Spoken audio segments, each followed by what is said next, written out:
हमारा आज का टॉपिक है फ्रांस की क्रांति के परिणाम।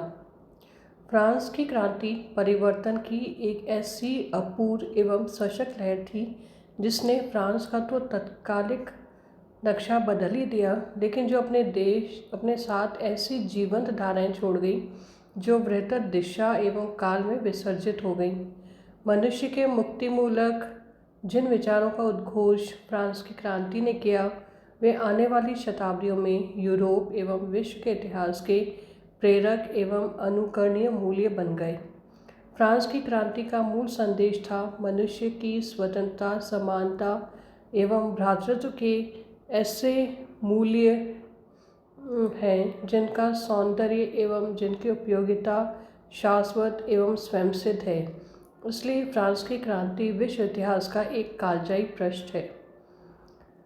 फ्रांस की क्रांति मात्र ध्वंस की क्रांति नहीं थी, इसकी सृजनात्मक ऊर्जा भी उतनी ही प्रचंड थी। इस क्रांति में प्रलय भी था, सृष्टि भी। क्रांति ने एक ओर जहां निरंकुशता तथा विशेषाधिकार से युक्त पुरातन व्यवस्था को नष्ट कर दिया, वहीं दूसरी ओर इसने लोकतंत्र, समाजवाद एवं राष्ट्रवाद के नवीन विचारों पर आधारित आधुनिक युग का सूत्रपात किया। दूसरी ओर यह भी सत्य है कि क्रांति ने बहुत सारी सफलताएं अर्जित की, तो उसकी कुछ सीमाएं भी थीं। क्रांति के अनेक सकारात्मक परिणाम हुए, तो क्रांति के घटनाक्रम के कुछ सूत्रों ने कतिपय नकारात्मक प्रवृत्तियों को भी विकसित किया। उदाहरण के लिए, क्रांति के दौरान हुए आतंक के शासन तथा राष्ट्रीय सेना के गठन के प्रति दिखाए गए विशेष उत्साह ने सैनिक अधिनायकवाद का मार्ग प्रशस्त किया। कुछ इतिहासकारों का मानना है कि उग्र राष्ट्रवाद, सैनिकवाद तथा विदेशी द्वेष ये प्रवृत्तियां फ्रांस की क्रांति का प्रतिफलन थीं, लेकिन प्रोफेसर गुडविन के अनुसार बहुत सीमित अर्थ में ही फ्रांस की क्रांति को आधुनिक अधिनायकवाद का स्रोत माना जा सकता है, क्योंकि फ्रांस में जैकोबिन तानाशाही और 1793 की क्रांतिकारी सरकार शासन की अस्थायी एवं असामान्य व्यवस्थाएं थीं। क्रांति की एक और सीमा की ओर डेविस ने ध्यान आकर्षित किया है। उनके अनुसार फ्रांस की क्रांति अनेक दृष्टियों से मूलतः एक मध्यम वर्ग की क्रांति थी। दूसरी ओर क्रोपटकिन फ्रांस की क्रांति में वर्तमान साम्यवादी एवं समाजवादी विचारधाराओं का स्रोत एवं उद्गम देखते हैं। बहरहाल क्रांति के सकारात्मक प्रभाव बहुत स्पष्ट एवं निर्विवाद हैं। फ्रांस की क्रांति के प्रभाव या परिणामों को हम अगर देखते हैं तो हम पाते हैं कि इस काल में निरंकुश राजतंत्र एवं वर्गभेद पर आधारित पुरातन व्यवस्था का अंत हुआ। पुरातन व्यवस्थाएं दीर्घ समय के अंतराल में कई बार इतनी रूढ़ हो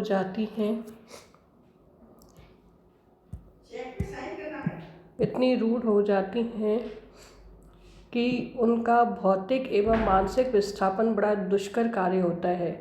बहुत सी व्यवस्थाएं संवेदन शून्य एवं निर्मम होती हैं, लेकिन शक्ति के केंद्र का गणित उन्हें मजबूत बनाए रखता है। फ्रांस की पुरातन व्यवस्था, जैसा कि हमने देखा है, जन सामान्य के लिए एक भीषण परिस्थिति एवं मनस्थिति का पर्याय बन चुकी थी। इस पुरातन व्यवस्था की विशेषताएं थी निरंकुश राजतंत्र, सामंती अनाचार, विशेषाधिकार युक्त कुलीन तंत्र एवं पादरी तंत्र तथा जनसंख्या के इस ऊपरी अल्पांश की विलासिता का बोझ होती अधिकार शून्य सामान्य जनता। फ्रांस की क्रांति की यह एक महान उपलब्धि है कि बहुत अल्प समय के अंतराल में इसने पुरातन व्यवस्था की जड़ें हिला दीं और उसका मृत्यु वारंट जारी कर दिया। टेनिस कोर्ट की शपथ पुरातन व्यवस्था के विरुद्ध जन संकल्प की एक दृढ़ चुनौती थी। बस्टासील के पतन के ने राष्ट्रीय निरंकुशता के पतन की शुरुआत कर दी। वर्साय की ओर महिलाओं का जो जुलूस गया, वह वर्साय से राजा और रानी को पेरिस लेकर आ गया। उसके बाद राजा पेरिस की जन सरकार का कैदी बनकर रह गया। मदान्त राजतंत्र का मुकुट जनता के कदमों पर झुक गया। राष्ट्रीय सभा द्वारा जारी आज्ञप्ति सामंती अधिकारों की समाप्ति के माध्यम से फ्रांस में सामंतवाद, दास प्रथा एवं सामाजिक वर्गों के विशेषाधिकारों की समाप्ति कर दी गई। चर्च द्वारा लिए जाने वाले धार्मिक कर टाइट को भी समाप्त कर दिया गया। राष्ट्रीय सभा द्वारा जारी मनुष्य एवं नागरिकों के अधिकारों की घोषणा ने मनुष्य के व्यक्तिगत स्वतंत्रता एवं समानता के अधिकार को वैधानिक मान्यता दे दी। 12 जुलाई 1790 को जारी पादरी तंत्र के नागरिक संविधान द्वारा सभी धर्माधिकारियों को राज्य का वेतनभोगी कर्मचारी बना दिया गया। 1791 में फ्रांस का प्रथम लिखित संविधान लागू कर दिया गया। इस संविधान द्वारा फ्रांस में संवैधानिक राजतंत्र की स्थापना की गई। राजा को नाममात्र का प्रधान बनाया गया था। इस प्रकार फ्रांस का परिदृश्य रूपांतरित हो गया था। इस काल में राष्ट्रीय महासभा द्वारा किए गए कार्यों के बारे में हेज ने लिखा है कि इतने जबरदस्त विध्वंस का कार्य इतने अल्प समय में विधायकों की किसी अन्य संस्था द्वारा नहीं किया गया। बाद में विधान निर्मात्री सभा ने फ्रांस में राजतंत्र की पूर्ण समाप्ति कर दी और तदनंतर राष्ट्रीय सम्मेलन ने फ्रांस के प्रथम गणतंत्र को प्रतिष्ठापित कर दिया। जनवरी 1793 को राजद्रोह के अपराध में लुई 16वें को गिलोटिन द्वारा मृत्यु दंड दे दिया गया। लुई के साथ साथ फ्रांस की पुरातन व्यवस्था भी काल कवलित हो गई। क्रोपोटकिन के अनुसार फ्रांस की क्रांति द्वारा संपन्न सामंतवाद एवं निरंकुशतावाद की समाप्ति, ये दो उपलब्धियां 19वीं शताब्दी का मुख्य उद्यम बन गई, जिसका फ्रांस में हुआ था और जो एक शताब्दी के अंतराल में क्रमशः पूरे यूरोप में प्रसारित हो गई। डेविड थॉमसन के अनुसार फ्रांस की क्रांति यूरोप में एक युद्ध के रूप में परिणत हो गई। राजाओं के बीच क्षेत्रीय अधिकारों के लिए होने वाले परंपरागत एवं चिरपरिचित युद्ध में नहीं, बल्कि राजाओं एवं जनता के मध्य एक नवीनतम वैचारिक युद्ध में प्राचीन संस्थाओं की समाप्ति के प्रश्न पर पुनः 1914 तक फ्रांस की क्रांति को आधुनिक यूरोप के जीवन की सबसे महत्वपूर्ण घटना माना जा सकता है एवं इसके परिणामों की तुलना 16वीं शताब्दी के धर्म सुधार आंदोलन के परिणामों से की जा सकती है। इसने पुरातन स्थापित व्यवस्था के महत्वपूर्ण स्मारकों को नष्ट कर दिया। राजनीति, आर्थिक व्यवस्था, सामाजिक जीवन एवं चिंतन, कूटनीति तथा युद्ध, इन सभी क्षेत्रों में। दूसरा प्रभाव जो हम देखते हैं वो था लोकतंत्र एवं व्यक्तिगत स्वातंत्र्यता का प्रतिष्ठापन। फ्रांस की क्रांति की एक बड़ी महत्वपूर्ण एवं प्रभावकारी देन थी लोकतंत्र एवं व्यक्तिगत स्वातंत्र्य का प्रतिष्ठापन। राष्ट्रीय महासभा द्वारा पारित मनुष्य एवं नागरिकों के अधिकारों की घोषणा में कहा गया था कि सभी मनुष्य अधिकारों की दृष्टि से स्वतंत्र एवं समान रूप से जन्मे हैं। संप्रभुता का स्रोत राष्ट्र में निहित है। स्वतंत्रता, व्यक्तिगत संपत्ति, सुरक्षा तथा अत्याचार का विरोध, ये मनुष्य के नैसर्गिक अधिकार हैं तथा विचार एवं अभिव्यक्ति की स्वतंत्रता मनुष्य के बेशकीमती अधिकारों में से एक है। यद्यपि फ्रांस में प्रथम लिखित संविधान 1791 में सभी नागरिकों को मतदान का अधिकार नहीं प्रदान किया, किंतु मनुष्य की व्यक्तिगत स्वतंत्रता के सिद्धांत को स्वीकार कर लिया गया। बाद में विधान निर्मात्री सभा ने राष्ट्रीय सम्मेलन के चुनाव के समय सभी नागरिकों को मतदान का अधिकार प्रदान कर दिया, जिसके बाद फ्रांस के प्रथम गणतंत्र की स्थापना हुई। जॉर्ज लेवब्रे के अनुसार फ्रांस की क्रांति ने एक गणतंत्र को ही स्थापित नहीं किया, बल्कि इसने सार्वजनिक मताधिकार की भी वकालत की। मैजेलेस एवं एप्पल के शब्दों में, फ्रांस में अब यह सिद्धांत प्रतिष्ठापित हो चुका था कि सरकारें अपना अधिकार शासितों से प्राप्त करती हैं। डेविस के अनुसार फ्रांस की क्रांति आधुनिक इतिहास की सबसे महत्वपूर्ण घटनाओं में से एक है। इसने महाद्वीपीय राजनीति में एक नई शक्ति का सुनिश्चित प्रवेश कर दिया। यह शक्ति थी जनता या तृतीय एस्टेट की शक्ति। यह प्रजातंत्र के विचार की बहुत बड़ी विजय थी, यद्यपि इस दिशा में अभी बहुत कुछ किया जाना शेष था। जवाहरलाल नेहरू के शब्दों में, फ्रांस की क्रांति के बाद गणराज्य का विचार समूचे यूरोप में फैल गया और इसके साथ ही इन सिद्धांतों का भी प्रचार हुआ, जिसका ऐलान मानव अधिकारों की घोषणा में किया गया था। सामाजिक क्षेत्र में फ्रांस की क्रांति का एक बहुत बड़ा योगदान यह था कि इसने वर्गभेद की बड़ी खाइयों को पूर्णतः नहीं तो आंशिक रूप से पाट दिया। इससे पूर्व फ्रांस की व्यवस्था में वर्गभेद को वैधानिक मान्यता प्राप्त थी। कुलीन वर्ग एवं पादरी तंत्र को अनेक विशेष सुविधाएं एवं रियायतें प्राप्त थीं। फ्रांस की क्रांति ने सामाजिक वर्गों के विशेषाधिकार की अवधारणा को वैधानिक स्तर पर समाप्त घोषित कर दिया तथा सभी नागरिकों की राजनीतिक, सामाजिक, आर्थिक एवं न्यायिक समानता को ही अभिष्ट माना।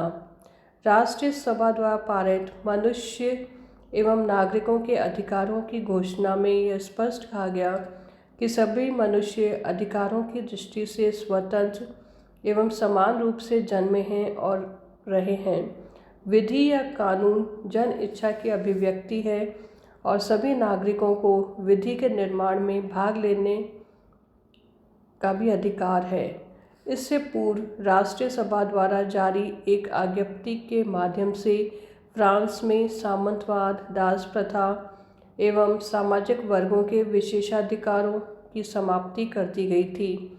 यह एक प्रकार का क्रांतिकारी एवं युगांतरकारी सामाजिक परिवर्तन था, जिसका सूत्रपात फ्रांस की क्रांति ने किया। जॉर्ज लेवब्रे के अनुसार फ्रांस की क्रांति के सभी योगदान क्रांति के वास्तविक ध्येय की तुलना में गौण थे।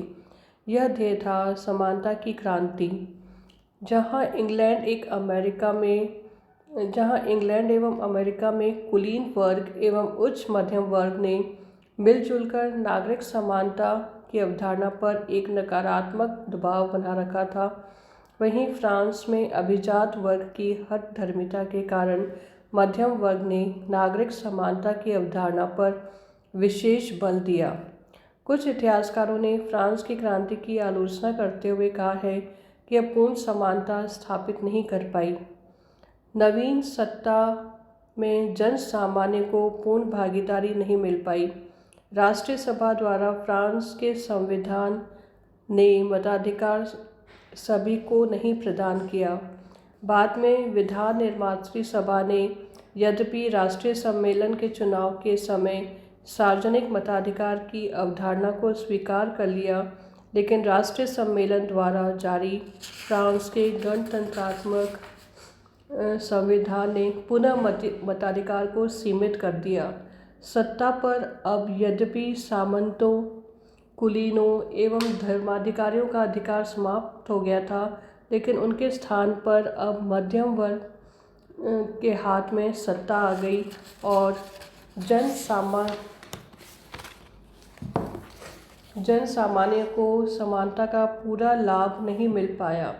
डेविस के अनुसार फ्रांस की क्रांति अनेक दृष्टियों से मूलतः एक मध्यम वर्गीय क्रांति थी, लेकिन इन सब के बावजूद फ्रांस की क्रांति के सामाजिक महत्व को कम नहीं आंका जा सकता। अपने मध्यम वर्गीय पूर्वाग्रह के बावजूद यह असमानता से समानता की ओर एक विशाल कदम था। फ्रांस की क्रांति ने फ्रांस के आर्थिक परिदृश्य को बदल दिया। किसानों, मजदूरों तथा मध्यम वर्ग के लिए क्रांति ने कई सुखद आर्थिक रूपांतरण कर दिए। सामंतों एवं चर्च के अधिकार से फ्रांस की भूमि का एक बहुत बड़ा हिस्सा मुक्त हो जाने से किसानों एवं मध्यम वर्ग को अत्यधिक लाभ हुआ। किसान सामंती अधिकार, सामंती शुल्क तथा बेगार से मुक्त हो गए। क्रांति के वर्षों में फ्रांस में कृषि संबंधी गतिविधियों में अत्यधिक वृद्धि हुई। एक तो बहुत सारी नई भूमि कृषि योग्य बना दी गई, दूसरा कृषकों ने आंतरिक उत्साह से कृषि कर्म में भाग लिया। 1794 में हुई अच्छी फसल के कारण फ्रांस के लगभग 2/3 लोगों ने चैन की सांस ली। जैसा कि क्रोपोटकिन ने लिखा है, शताब्दियों के बाद पहली बार फ्रांस के कृषकों ने भरपेट भोजन किया, अपनी कमर सीधी की तथा कुछ बोलने का साहस किया। फ्रांस की कृषि व्यवस्था का सुखद रूपांतरण हो गया। प्रगति का यह चक्र रुका नहीं, आगे ही बढ़ता गया और नेपोलियन द्वारा फ्रांस को विभिन्न युद्धों की विभीषिका में डालने के बावजूद 1815 में फ्रांस यूरोप के देशों में संपन्नतम देश था और उसकी संपन्नता का आधार उसके उपनिवेश या विदेशी व्यापार नहीं थे, बल्कि उसकी अपनी भूमि थी। भूमि के प्रति उसका प्रेम था, उसकी अपनी दक्षता और अध्यवसाय था। क्रोपोटकिन ने विभिन्न तथ्यों के माध्यम से यह स्पष्ट किया है कि फ्रांस की क्रांति ने फ्रांस को एक सशक्त एवं समृद्ध राष्ट्र बनाया। क्रांति के पश्चात आत्मविश्वास से परिपूर्ण फ्रांस के मध्यम वर्ग ने व्यापार एवं वाणिज्य के विकास को प्रोत्साहित किया। जॉर्ज लेफेब्रे का मानना है कि फ्रांस की क्रांति के फलस्वरूप हुए आर्थिक परिवर्तनों के कारण फ्रांस के बुर्जुआ या मध्यम वर्ग ने क्रमशः पूंजीवाद के विकास का मार्ग प्रशस्त किया। फ्रांस की क्रांति ने राष्ट्रीयता की भावना के उत्कर्ष एवं सशक्तिकरण में महत्वपूर्ण योगदान दिया। J.E. स्वेन के अनुसार गतिमान राष्ट्रवाद अपने आधुनिक स्वरूप में फ्रांस की क्रांति से उत्पन्न हुआ। बास्टील के पतन ने फ्रांस को उसका महान राष्ट्रीय उत्सव प्रदान किया। फ्रांस की क्रांति ने फ्रांस के निवासियों में शासकीय एवं सामंती आस्था के स्थान पर राष्ट्रीय आस्था को जन्म दिया। एक बहुत बड़ा परिवर्तन था। क्रांति के प्रारंभ में राष्ट्रीय महासभा की घोषणा के साथ ही राष्ट्रवाद का विचार जड़ पकड़ने लगा था। मनुष्य एवं नागरिकों के अधिकारों की घोषणा में स्पष्ट कहा गया कि संप्रभुता का स्रोत राष्ट्र में निहित है। इसके बाद फ्रांस में राष्ट्रीय शिक्षा, राष्ट्रीय सेना तथा राष्ट्रभक्ति के उत्सवों की अवधारणाओं का जन्म हुआ। फ्रांस के निवासियों में राष्ट्रीय एकता का गहरा भाव जागृत हुआ। आने वाली शताब्दियों में राष्ट्रवाद की अवधारणा ने विश्व के इतिहास में महत्वपूर्ण भूमिका निभाई। राष्ट्रवादी चेतना के सुखद एवं घातक दोनों प्रकार के परिणाम हुए। डेविड थॉमसन के अनुसार फ्रांस के क्रांतिकारियों ने स्वदेशीय उदारवाद का प्रसार किया, लेकिन अनजाने में राष्ट्रवाद का भी सृजन हो गया। फ्रांस की क्रांति पर यह आरोप लगाया जाता है कि उससे मिलने वाले लाभों का बुर्जुआ या मध्यम वर्ग ने अपहरण कर लिया। ऐसा मानना क्रांति की एकांगी समझ होगी।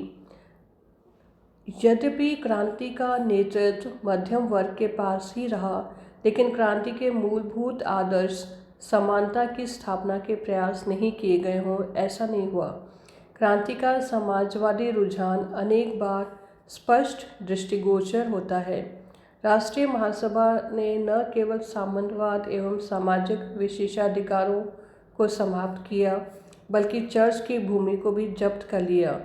चर्च के अधीन फ्रांस की लगभग 1/5 भूमि थी। राष्ट्रीय सम्मेलन ने आतंक के शासन के दौरान समाजवादी नीतियों का बड़ी सख्ती से अनुसरण किया। इस काल में वृहद भू संपत्ति वाले क्षेत्रों को छोटे छोटे खंडों में बांट दिया गया ताकि भूमिहीन कृषक एवं अन्य वर्ग के लोग भी भूस्वामी बन सके। जन सामान्य के हित में अनाज एवं अन्य वस्तुओं की कीमतें निश्चित कर दी गई। मजदूरों का शोषण न हो इसलिए मजदूरी की भी दरें निर्धारित कर दी गई। कुलीन वर्ग को क्षतिपूर्ति दिए जाने के पूर्ववर्ती आश्वासनों को रद्द कर दिया। यह नियम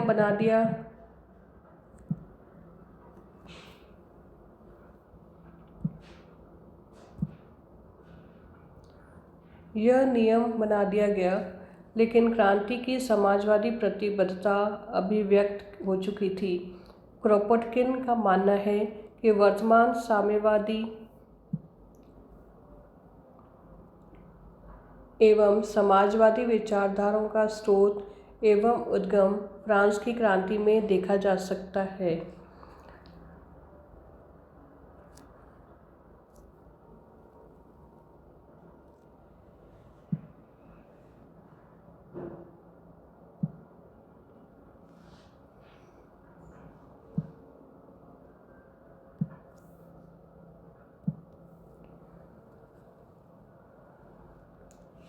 फ्रांस की क्रांति ने फ्रांस की धार्मिक व्यवस्था में बड़ी उथल पुथल मचा दी।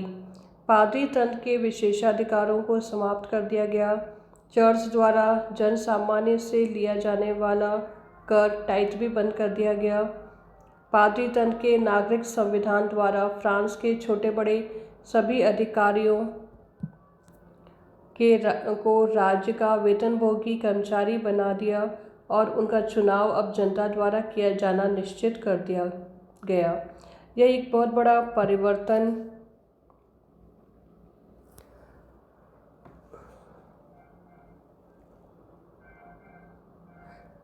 था, क्योंकि कैथोलिक ईसाई धर्माधिकारी इससे पूर्व पोप द्वारा नियुक्त एवं नियंत्रित किए जाते थे।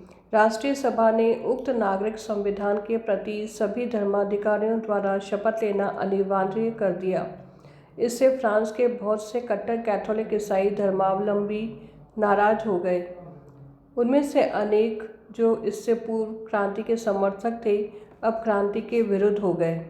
राष्ट्रीय महासभा ने चर्च की सारी भूमि को भी जब्त कर लिया और उसे सार्वजनिक संपत्ति घोषित कर दिया। राष्ट्रीय सम्मेलन ने धर्म के क्षेत्र में कई नवीन प्रयोग किए। आतंक के शासन के दौरान फ्रांस के ईसाईकरण का प्रयास किया गया। ईसाई धर्म के स्थान पर फ्रांस में एक नवीन नास्तिकतावादी धर्म विवेक शक्ति के धर्म को स्थापित किया गया और फ्रांस के अनेक गिरजाघरों को उक्त नवीन धर्म के मंदिरों में बदल दिया गया। बहुत सारे बिशप एवं पादरियों ने ईसाई धर्म को त्याग दिया। बाद में रॉबस्पियर ने, जब वह सत्ता के शिखर पर था, विवेक शक्ति के धर्म के स्थान पर एक आस्तिकवादी धर्म परम शक्ति के धर्म को फ्रांस में प्रचारित करने का प्रयास किया। रॉबस्पियर की मृत्यु के पश्चात राष्ट्रीय सम्मेलन ने इस नीति की घोषणा की कि धर्म एक निजी आस्था की वस्तु है और राज्य को धार्मिक मामलों में हस्तक्षेप नहीं करना चाहिए। सम्मेलन ने धार्मिक सहिष्णुता की नीति की घोषणा की और बहुत सारे गिरजाघरों को पुनः ईसाई धर्माधिकारियों को सौंप दिया गया। इस प्रकार अंत में फ्रांस की क्रांति ने राज्य और धर्म के पृथक्करण की नवीन अवधारणा को पुष्ट किया। क्रांति के परिणामस्वरूप फ्रांस की न्यायिक व्यवस्था में बहुत से सुधार हो गए। मनुष्य एवं नागरिकों के अधिकारों की घोषणा में स्पष्ट कहा गया कि विधि या कानून जन इच्छा की अभिव्यक्ति तथा सभी नागरिकों को विधि के निर्माण में भाग लेने का अधिकार है। फ्रांस के प्रथम लिखित संविधान द्वारा फ्रांस के सभी निवासियों को कानून के समक्ष समान माना गया। इससे पूर्व जज अपने पदों को और उनके साथ जुड़े विशेषाधिकारों को खरीदा करते थे तथा पैतृक संपत्ति के रूप में उन्हें अपनी संतानों को हस्तांतरित कर देते थे। इस व्यवस्था को समाप्त कर दिया गया। अब सभी स्तरों पर जजों के चयन की व्यवस्था की गई और उनके कार्यकाल की अवधि भी 2 से 4 वर्ष तक सीमित कर दी गई।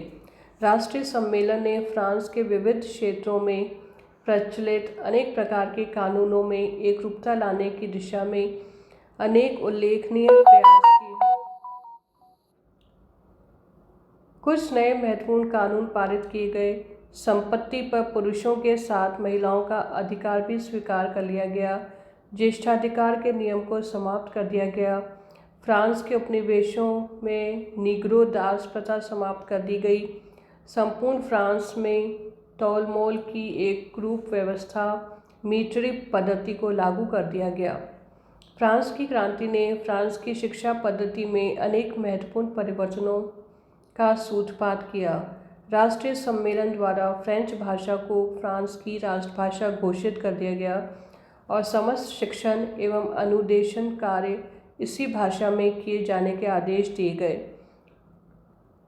दांतों का कथन था कि रोटी के बाद शिक्षा मनुष्य की पहली आवश्यकता है। एक निःशुल्क, अनिवार्य एवं तथा धर्मनिरपेक्ष राष्ट्रीय शिक्षा व्यवस्था को स्थापित करने की मांग की गई।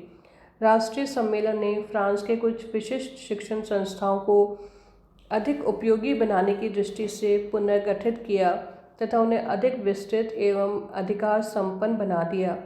ये शिक्षण संस्था थे the normal school, the polytechnic school, Paris के मेडिकल स्कूल एवं law school, the conservatory of arts and crafts, the national archives, the national library आदि।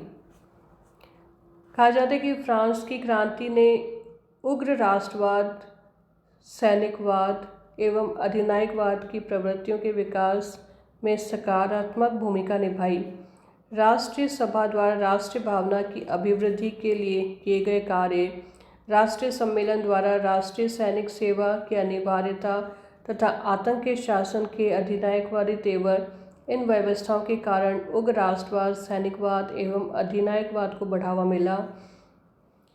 लेकिन जैसा कि प्रोफेसर गुडविन ने कहा, बहुत सीमित अर्थ में ही फ्रांस की क्रांति को आधुनिक अधिनायकवाद का स्रोत माना जा सकता है, क्योंकि फ्रांस में जैकोबिन तानाशाही और 1793 की क्रांतिकारी सरकार शासन की अस्थायी और असामान्य व्यवस्थाएं थीं, जो फ्रांस ने आंतरिक एवं विदेशी युद्ध, राष्ट्रीय सुरक्षा तथा अपने उदारवादी विचारों की रक्षा के लिए व्यवस्था में ग्रहण कर ली थी।